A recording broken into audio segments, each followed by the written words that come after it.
नमस्कार। बहुत स्वागत है आप सभी दर्शकों का तुला राशि के लिए गुरु गोचर के इस वीडियो में। ज्ञान, धन, संतान, भाग्य, विवाह, धर्म, अध्यात्म, स्पिरिचुअलिटी और मांगलिक कार्यों के कारक देवगुरु बृहस्पति 2 जून 2026 मध्य रात्रि के पश्चात लगभग 2:25 पर अपनी वर्तमान मिथुन राशि को छोड़कर अपनी उच्च की राशि कर्क राशि में गोचर कर चुके हैं और यहाँ पर गुरु 31 अक्टूबर 26 तक गोचर करेंगे और उसके बाद सिंह राशि में चले जाएंगे।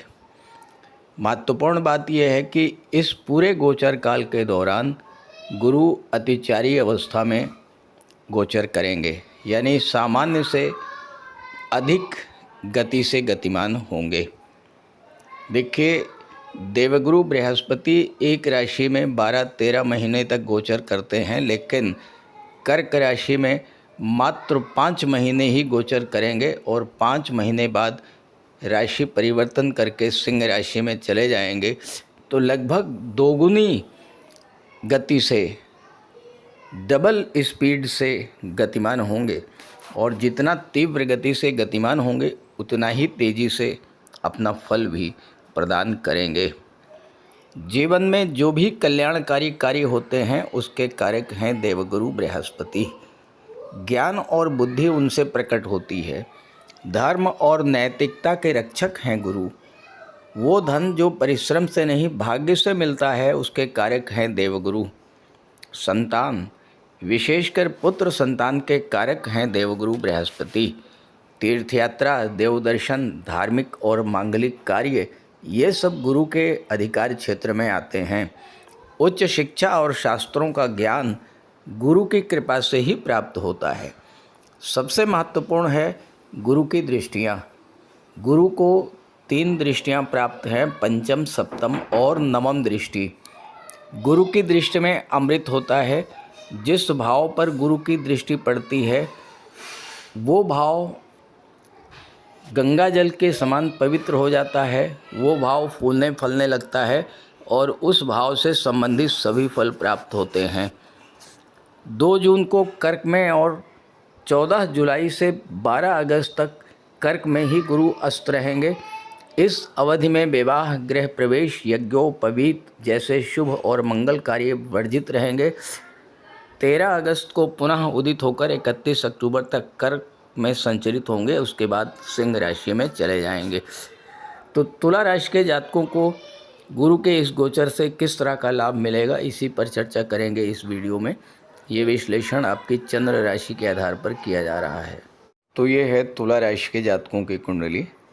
देवगुरु का गोचर आपकी कुंडली के 10वें भाव में है और यहाँ पर गुरु अपनी उच्च की राशि में गोचर कर रहे हैं। देवगुरु जब केंद्र के भाव में अपनी उच्च की राशि में गोचर करते हैं तो हंस महापुरुष राजयोग का निर्माण करते हैं। हंस महापुरुष पंच महापुरुष राजयोगों में से एक है और अत्यंत श्रेष्ठ फलदायी योग होता है। अगर आपकी जन्म कुंडली में गुरु बलवान हैं तो आप ये समझ लीजिए कि आपको आपके जीवन काल में एक बहुत बड़ा अवसर मिलने जा रहा है। कुंडली का 10वां भाव जो है ये आपके कैरियर प्रोफेशन का भाव होता है। ये यहाँ से आपके यश, मान, प्रतिष्ठा का विचार किया जाता है। यहाँ से गवर्नमेंट का विचार किया जाता है और आपके स्टेटस का विचार 10वें भाव से किया जाता है। अगर आप विदेश में रह रहे हैं और अपने घर आना चाहते हैं तो आपके लिए बहुत अच्छा अवसर है, क्योंकि गुरु की दृष्टि 4थे भाव पर है और 4था भाव जो है ये आपका घर आपका घरेलू वातावरण होता है। और या फिर जो लोग विदेश में रह कर के अपना घर बनाना चाहते हैं, उनकी इच्छा भी इस समय पूरी होने जा रही है। गुरु का ये गोचर आपको मान सम्मान, यश सब कुछ देने वाला है। स्टेटस ग्रो होगा आपका, समाज में कोई बड़ा पद मिलेगा। राजनीति से जुड़े हुए लोगों के लिए भी बहुत अच्छा है। जो लोग गवर्नमेंट जॉब में हैं उनके लिए प्रमोशन का बहुत अच्छा योग बनेगा। जो लोग एज ए प्रोफेशनल काम कर रहे हैं, स्वतंत्र रूप से कार्य कर रहे हैं, ऐसे जातकों के लिए भी समय बहुत अच्छा रहेगा। पिता का सहयोग मिलेगा और पिता से संबंध मधुर होंगे।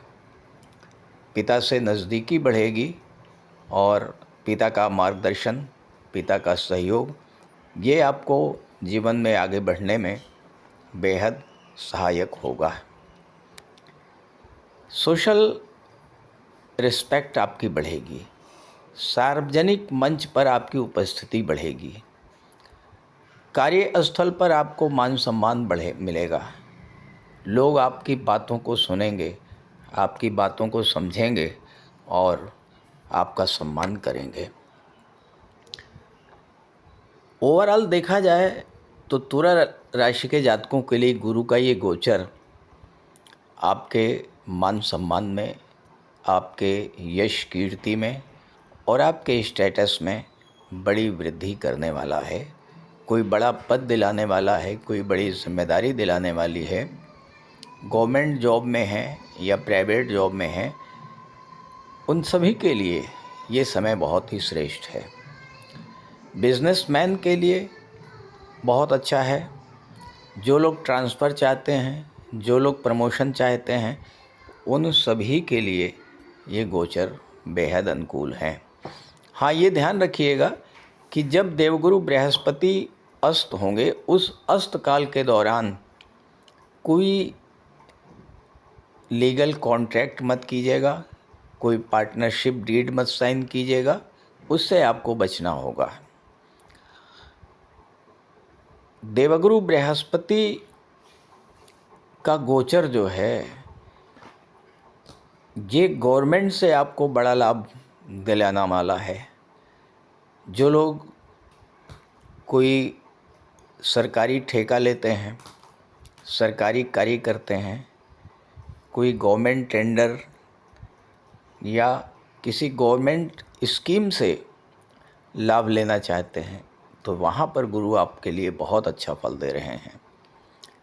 आप मेडिकल के फील्ड से जुड़े हैं, लॉ के फील्ड से जुड़े हैं, आर्किटेक्ट हैं, एस्ट्रोलॉजर हैं, आपके लिए समय बहुत अनुकूल आ रहा है। बिजनेसमैन के लिए अपने व्यापार का विस्तार करने का बेहद अच्छा समय है। लव रिलेशंस की बात करें तो उसके लिए भी समय अच्छा है। विवाह का प्रस्ताव आ सकता है। दशम में गुरु एक तरह से आपके जीवन में एक नई शुरुआत करने जा रहे हैं। सभी कुछ नया। मैरिज लाइफ में आपको एक बड़ा परिवर्तन देखने को मिलेगा। एक दूसरे के प्रति प्रेम और समर्पण की भावना बढ़ेगी। सामाजिक समारोह है, कोई शादी ब्याह का कोई अवसर है, वहाँ पर आप दोनों लोग एक साथ जाएंगे। कुल मिलाकर के दाम्पत्य सुखों के लिए ये गोचर बहुत अच्छा है। और विद्यार्थियों के लिए तो दशम के गुरु अत्यंत श्रेष्ठ माने गए हैं। ये पूरा वर्ष 31 अक्टूबर तक, जब तक गुरु दशम भाव में रहेंगे, हर तरह के कॉम्पिटिशन्स के लिए, पढ़ाई के लिए, प्रशासनिक सेवाओं के लिए, सिविल सर्विसेज की तैयारी करने के लिए इससे बेहतर समय आपको नहीं मिलेगा। जो लोग शिक्षक बनना चाहते हैं उनके लिए भी समय बहुत अच्छा है। दशम के गुरु शिक्षा से संबंधित क्षेत्र के लिए बहुत अच्छे माने गए हैं। हाँ, ये ज़रूर है कि स्वास्थ्य को लेकर थोड़ी सी समस्या रहेगी। गुरु की दृष्टि दूसरे भाव पर पड़ रही है और दूसरा भाव आपके भोजन को दर्शाता है, तो आपको अपने खान पान पर नियंत्रण रखना होगा। तली भुनी चीज़ें, फास्ट फूड है, इन चीज़ों से थोड़ा बच कर के रहिएगा। योगा कीजिए, मेडिटेशन कीजिए, एक्सरसाइज कीजिए, जिम जाइए, इस तरह का कार्य करिए तो आपको राहत मिलेगी। और साथ ही साथ अपना ख्याल रखिए। अपना ध्यान आपको खुद से रखना है। सेहत का ध्यान रखना सबसे पहला बिंदु है। संतुलन बना करके ही आप अपने स्वास्थ्य को ठीक रख सकते हैं। खान पान में संतुलन। 2 जून से 17 जून के बीच में जब पुनर्वसु नक्षत्र में गुरु रहेंगे तो बहुत ही अच्छा समय रहेगा। पुराने रिश्ते वापस आएंगे, अधूरे कार्य पूरे होंगे। नौकरी में कभी ऐसा होता है कि कोई जगह आपको बहुत ज़्यादा पसंद है, उसी जगह पर दोबारा आपको जाने का मौका मिलेगा। 19 अगस्त से 31 अक्टूबर का जो समय है, ये आश्लेषा नक्षत्र में देवगुरु बृहस्पति रहेंगे, तो यहाँ थोड़ा सा आप सावधान रहिएगा। आपके खिलाफ पॉलिटिक्स हो सकती है। लोग पीठ पीछे आपको नुकसान पहुंचाने का प्रयास करेंगे। बॉस को आपके खिलाफ उनके कान भर सकते हैं, तो इसमें आपके लिए समस्या आ सकती है। तो 19 अगस्त से 31 अक्टूबर तक थोड़ा सावधान रहिएगा। ऑफिस पॉलिटिक्स से बच करके रहिएगा। देवगुरु को 3 दृष्टियां प्राप्त हैं। पंचम दृष्टि आपके कुंडली के दूसरे भाव धन भाव पर पड़ रही है, तो धन का आगमन और धन का संचय। गुरु की दृष्टि जिस भाव पर पड़ती है उस भाव का विस्तार करते हैं, तो धन का विस्तार होगा। दूसरा भाव कुटुंब का होता है, परिवार का होता है, तो परिवार का विस्तार होगा। यानी घर में या तो किसी सदस्य का विवाह हो सकता है और या फिर संतान प्राप्ति का योग बनेगा। चौथे भाव पर गुरु की दृष्टि है तो आप नया घर या नया वाहन ले सकते हैं। साथ ही साथ पुराने घर का आप विस्तार कर सकते हैं, रेनोवेशन कर सकते हैं। माता के स्वास्थ्य में भी सुधार मिलेगा। और नवीं दृष्टि जब कुंडली के छठे भाव पर पड़ेगी, यहाँ पर शनि महाराज बैठे हुए हैं और शनि गुरु का नवम पंचम का योग भी बन रहा है। तो शनि के कारण जो समस्याएं आपके जीवन में बढ़ रही थीं, खास करके रोग, ऋणु और शत्रुता, इनसे राहत दिलाएंगे देवगुरु बृहस्पति। कुछ छोटे छोटे उपाय मैं आपको बता दे रहा हूँ। गुरु की दृष्टि है छठे भाव पर। छठा भाव होता है सेवा भाव। आप अपने इष्ट देवता के मंदिर में जाइए। मंदिर में जाकर के वहाँ की साफ सफाई कीजिए। जहाँ पर आप घर में या ऑफिस में जहाँ पर कार्य करते हैं, तो वहाँ पीले रंग का कोई फूल रखिए। गेंदे का फूल रख लीजिए। और गुरुवार के दिन केसर का तिलक अपने माथे पर लगाइए, तो ये गोचर आपके लिए अत्यंत श्रेष्ठ फलदायी होगा।